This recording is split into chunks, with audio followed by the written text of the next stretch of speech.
Bienvenue sur Al-Huda, l'espace où l'on parle vrai, où l'on cherche à comprendre, à guérir, à se rapprocher d'Allah à travers des rappels profonds, concrets et ancrés dans ta réalité.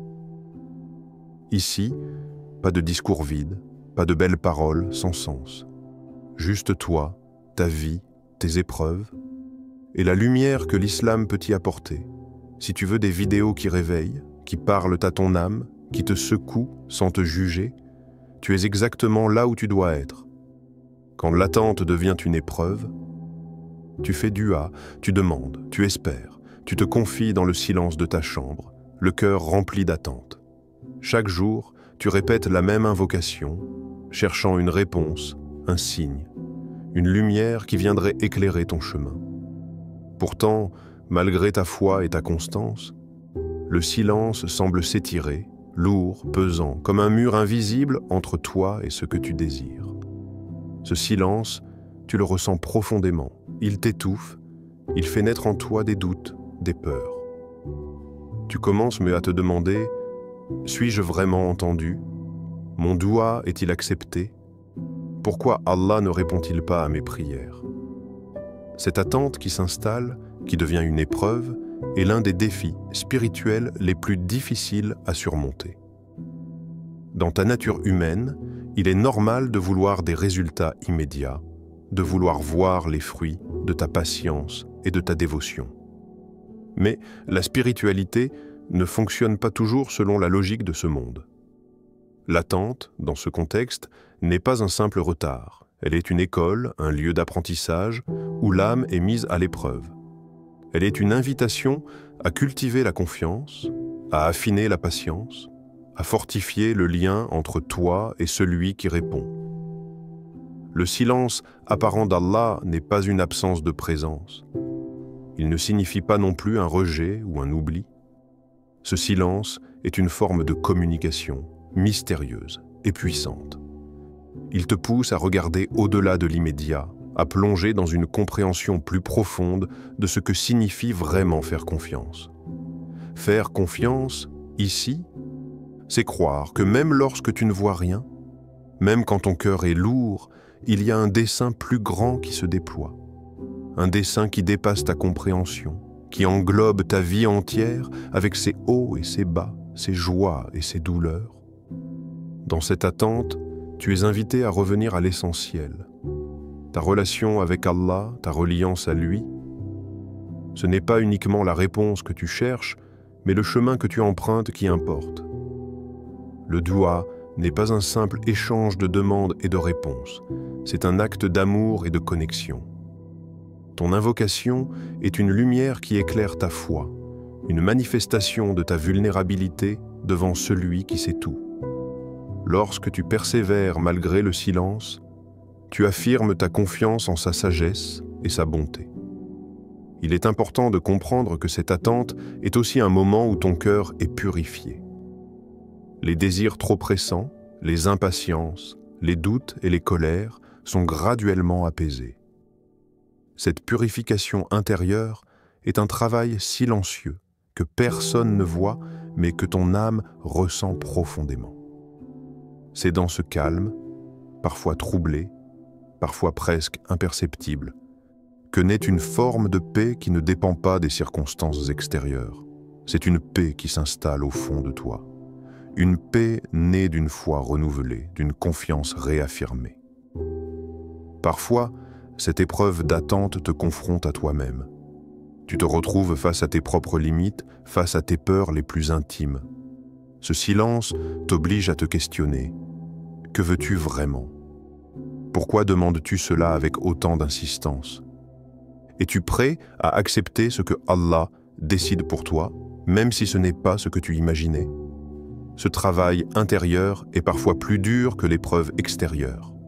Il te demande d'abandonner le contrôle, de déposer le poids de tes attentes et d'accepter avec humilité ce que le destin met sur ton chemin. Le chemin de la patience dans l'attente est un chemin de courage. Il faut du courage pour continuer à espérer quand rien ne semble changer, pour garder les mains levées en dua quand le silence règne, pour garder le cœur ouvert même quand il est blessé. Ce courage est une force invisible qui te pousse à persévérer. Ce courage, c'est le reflet d'une foi vivante qui ne se mesure pas à la vitesse des réponses, mais à la profondeur de l'engagement. Dans cette épreuve, tu n'es pas seul. Beaucoup avant toi ont traversé ce même désert de l'attente, ce même vide apparent, et pourtant, ils sont sortis plus forts, plus sages, avec un cœur plus grand. Leur patience n'a pas été vaine. Leur confiance a été récompensée, parfois dans cette vie, parfois dans l'au-delà. Ce que tu vis aujourd'hui est une étape sur un chemin plus vaste, un chemin que l'âme emprunte pour grandir et s'élever. Il faut aussi garder à l'esprit que parfois, la réponse à ta prière est donnée, mais d'une manière que tu ne reconnais pas immédiatement. Parfois, la réponse est un changement subtil dans ton cœur, une force nouvelle, une compréhension qui te guide autrement. Parfois, c'est une porte qui s'ouvre là où tu ne l'attendais pas, ou un recul qui t'évite un danger que tu ne pouvais voir. La sagesse divine dépasse notre vision limitée. Apprendre à reconnaître ces signes, c'est un autre défi dans cette école de patience. Dans ce long moment d'attente, cultive la douceur envers toi-même. Ne te blâme pas de douter, ne te condamne pas d'être fatigué. Ce chemin est humain avant d'être spirituel. Accepte ta faiblesse, car elle est aussi un lieu de rencontre avec la miséricorde. L'important est de ne pas fermer la porte de l'espoir. Continue à lever les mains, à élever le cœur, à faire confiance, même dans le silence. Ce silence, un jour, se transformera en un écho puissant, en une réponse éclatante. Ainsi, l'attente, bien que difficile, n'est jamais vaine. Elle est une école où l'âme apprend à espérer autrement, à s'attacher à l'essentiel, à découvrir la grandeur de la confiance sans condition. C'est un voyage intérieur, un temps sacré où, dans le creux du silence, se prépare la lumière qui viendra éclairer ta vie. Ce que tu veux, et ce qu'Allah sait, dans ta vie, il y a des désirs profonds, des demandes formulées avec ardeur dans tes prières, des espoirs que tu places devant Allah. Pourtant, il arrive souvent que ces souhaits, aussi sincères soient-ils, ne se réalisent pas comme tu l'avais imaginé. Cette réalité peut être douloureuse, elle peut susciter frustration, incompréhension, voire découragement. Pourtant, derrière ce non-exaucement apparent se cache une sagesse immense, une connaissance infinie qui dépasse largement ta compréhension. Lorsque tu fais dua, il est naturel de penser que ce que tu demandes est le meilleur pour toi, que ce désir est une clé vers ton bonheur, ta réussite, ta paix intérieure. Mais il est important de te rappeler que ta vision est limitée, bornée à ce que tu perçois ici et maintenant. Allah, lui, connaît tout, y compris ce qui t'échappe, les conséquences de chaque demande, même celles que tu n'oses pas formuler. Ce que tu veux, même avec la meilleure des intentions, peut contenir des éléments qui te nuiraient ou te feraient dévier de ta voie. Imagine un jardinier qui veut protéger ses plantes. Il connaît les dangers que tu ignores. Une maladie invisible, un sol qui semble fertile mais qui ne l'est pas vraiment. Par amour, il choisit de couper certaines branches, d'empêcher certaines pousses de croître pour préserver la vie entière du jardin. Allah agit de la même manière dans ta vie. Il te protège d'une manière que tu ne vois pas, à travers ses réponses voilées ou ses silences apparents. Ce que tu veux, il le sait peut-être dangereux pour toi, même si ton cœur y est attaché. Cette différence entre ce que tu désires et ce qu'Allah sait est au cœur de ta relation spirituelle. C'est un appel à l'humilité, à reconnaître que tu n'es pas maître de tout, que tu n'as pas toutes les clés en main. Parfois, tu dois accepter que ce qui semble être un refus est en réalité une protection. Ce refus est une main tendue qui te guide vers un chemin meilleur, plus pur, plus conforme à ce qui te convient vraiment. C'est un rappel que ta confiance ne doit pas se poser sur tes désirs, mais sur celui qui connaît le visible et l'invisible. Il est aussi important de comprendre que la réponse d'Allah peut prendre des formes différentes de ce que tu imagines.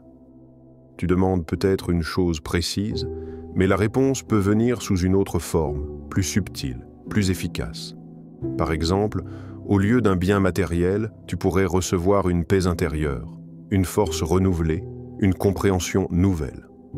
Ou au lieu d'un changement visible dans ta situation, un changement profond dans ton cœur. Ces réponses, bien qu'invisibles, sont souvent plus précieuses que ce que tu avais demandé. Cette sagesse divine est aussi une invitation à ne pas se focaliser uniquement sur ce que tu veux, mais à ouvrir ton cœur à ce que tu dois recevoir. Ce que tu demandes n'est qu'une partie de ce qui est nécessaire pour ton cheminement spirituel. Parfois, le véritable bien est ce que tu n'as pas encore compris ou accepté. Il s'agit d'un processus de transformation intérieure qui te conduit vers une meilleure version de toi-même à travers les épreuves et les leçons que la vie t'offre. Le fait que certaines prières ne soient non moins pas exaucées comme tu le souhaites est une invitation à reconsidérer ta relation avec le dua. Le dua ne doit pas être seulement une liste de demandes, mais un moyen d'aligner ta volonté avec celle d'Allah. C'est un dialogue profond, un échange où tu apprends à écouter autant que tu parles. À travers ce dialogue, tu te laisses modeler, guider, et tu acceptes que la réponse divine est toujours meilleure que ce que tu peux imaginer. Ce chemin de compréhension demande de la patience et de la persévérance. Il est facile de se sentir abandonné ou incompris lorsque ce que tu souhaites ne vient pas. Mais c'est justement dans ces moments que ta foi est testée, que ta confiance en la sagesse divine est mise à l'épreuve. Ne te laisse pas piéger par la frustration ou le découragement. Prends ce temps pour approfondir ta connaissance de toi-même et de ta relation avec celui qui décide.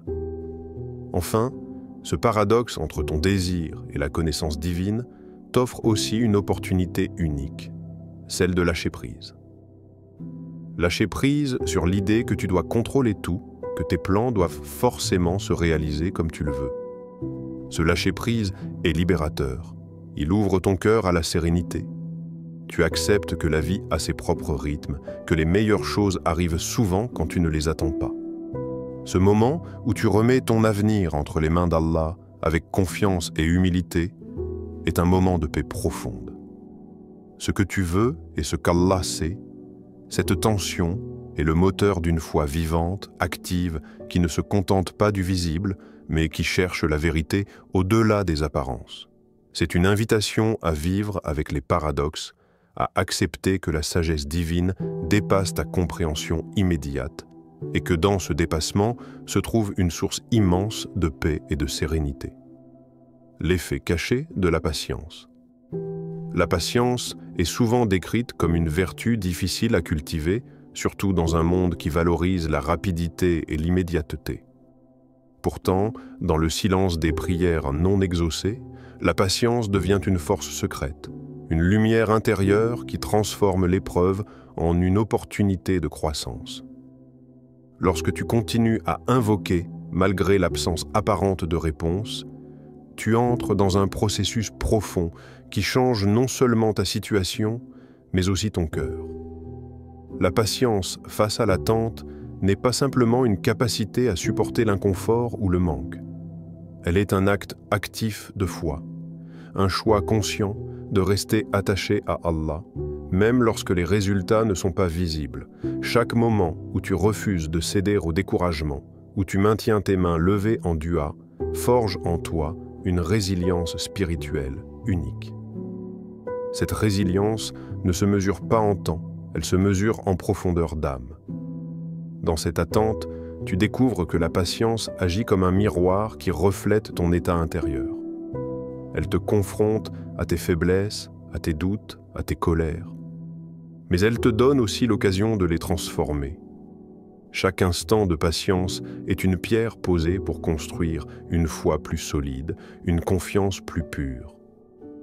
Tu apprends à ne plus chercher la paix uniquement dans la réponse, mais dans la présence même d'Allah dans ta vie. Le silence d'Allah n'est pas une absence, c'est une présence discrète qui façonne ton être. Parfois, dans ce silence, une paix étrange et profonde s'installe. Ce n'est pas la paix des circonstances favorables, mais une paix qui vient du fait que tu acceptes, que tu te relis à une sagesse supérieure, même quand elle reste invisible. Cette paix intérieure est un don précieux, un signe que ton cœur est en train de s'ouvrir à une compréhension nouvelle.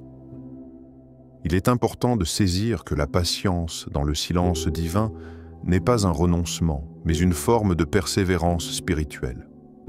Tu ne te contentes pas d'attendre passivement. Tu continues à chercher, à espérer, à t'efforcer de grandir malgré l'absence de réponse.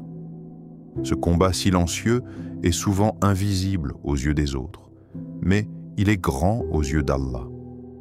C'est dans ces combats intérieurs que se construit une relation intime et profonde avec le divin. La patience transforme aussi ta perception des événements.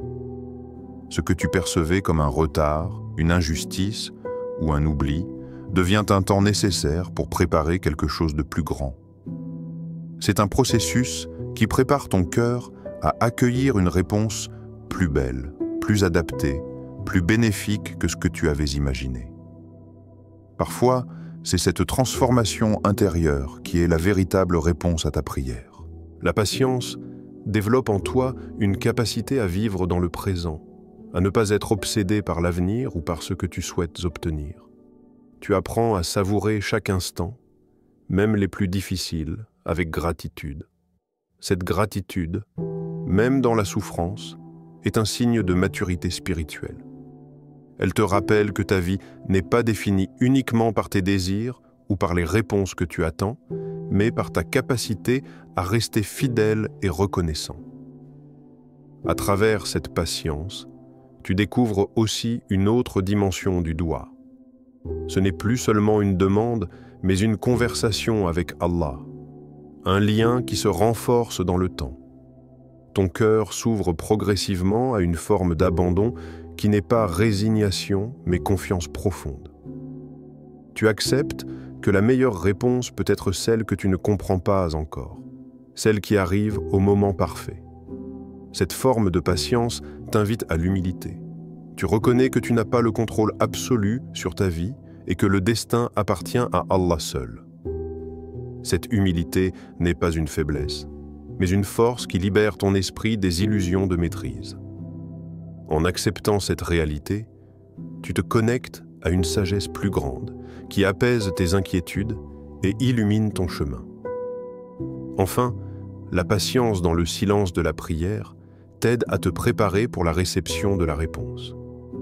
Elle est comme un terreau fertile où germe la foi, un lieu où les graines de la confiance peuvent pousser. Lorsque la réponse arrive, elle trouve un cœur prêt à l'accueillir pleinement, un esprit apaisé qui comprend sa valeur. Ce processus de transformation par la patience n'est pas facile, mais il est nécessaire. C'est dans ces moments que se révèle la profondeur de ta foi, la force de ton lien avec Allah. La patience devient alors plus qu'une simple attente. Elle devient une forme d'adoration, une manière de vivre ta spiritualité au quotidien. Ce que tu dois retenir. Dans la vie spirituelle, il est essentiel de garder à l'esprit une vérité fondamentale. La relation avec Allah ne se mesure pas uniquement à la rapidité ou à la nature des réponses à nos prières, mais à la qualité de la confiance que nous lui accordons. Lorsque tu te trouves face à des prières non exaucées, rappelle-toi que cela ne signifie pas que ton dua n'a pas été entendu ou qu'Allah t'a oublié. Au contraire, chaque invocation est enregistrée. Chaque mot est pris en considération par celui qui sait tout. Ce que tu dois surtout retenir, c'est que la profondeur de ta foi se manifeste dans ta capacité à maintenir cette confiance même quand tu ne comprends pas les raisons du silence. Cette confiance n'est pas aveugle. Elle est un choix conscient, un engagement ferme à croire que tout ce qu'Allah décide est pour ton bien, même si tu ne vois pas immédiatement comment.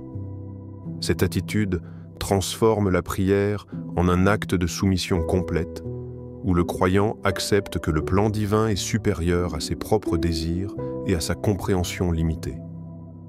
Lorsque les prières ne sont pas exaucées comme tu l'espérais, il est naturel de ressentir de la frustration, parfois même du découragement.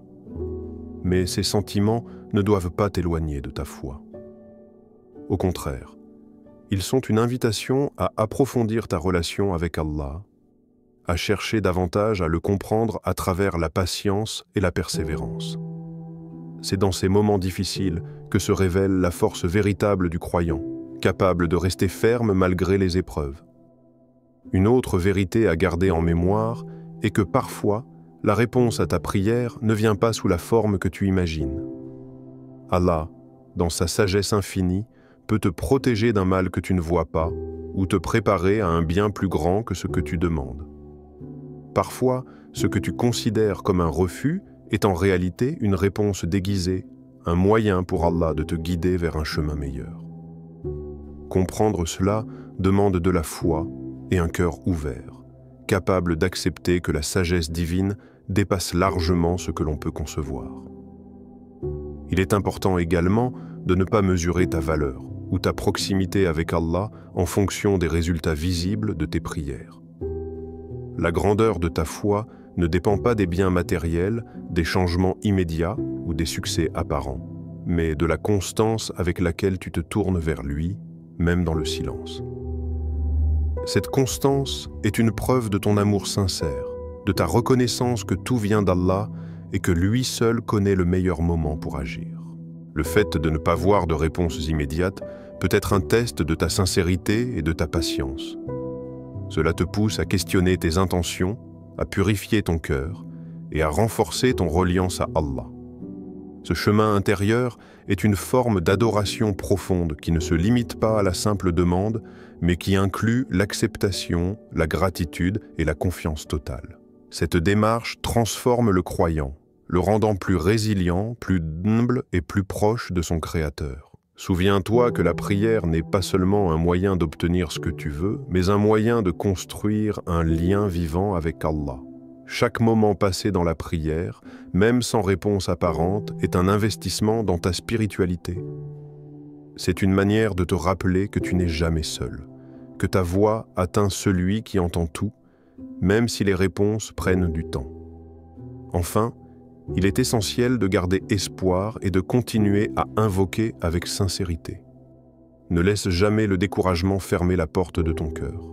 Allah est le plus proche de toi. Il connaît ta peine, ta douleur, et il est toujours prêt à répondre, souvent d'une manière que tu ne pouvais pas imaginer.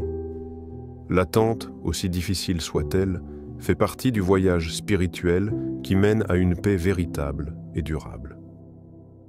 Tu dois retenir que ta foi n'est pas définie par ce que tu obtiens, mais par la manière dont tu persévères. C'est dans la constance, la patience et la confiance que se révèle la véritable grandeur de l'âme croyante. Même lorsque tes prières semblent rester sans réponse, continue à croire que chaque supplication est précieuse aux yeux d'Allah et qu'il œuvre toujours pour ton bien, d'une façon qui dépasse ta compréhension. Garde ce rappel avec toi. L'amour d'Allah est constant, sa sagesse est infinie, et sa miséricorde englobe tout. Ta paix ne dépend pas des réponses immédiates, mais de ta capacité à lui faire confiance en toutes choses. C'est dans cette confiance renouvelée, dans ce cœur ouvert et humble, que réside la véritable paix que tu cherches.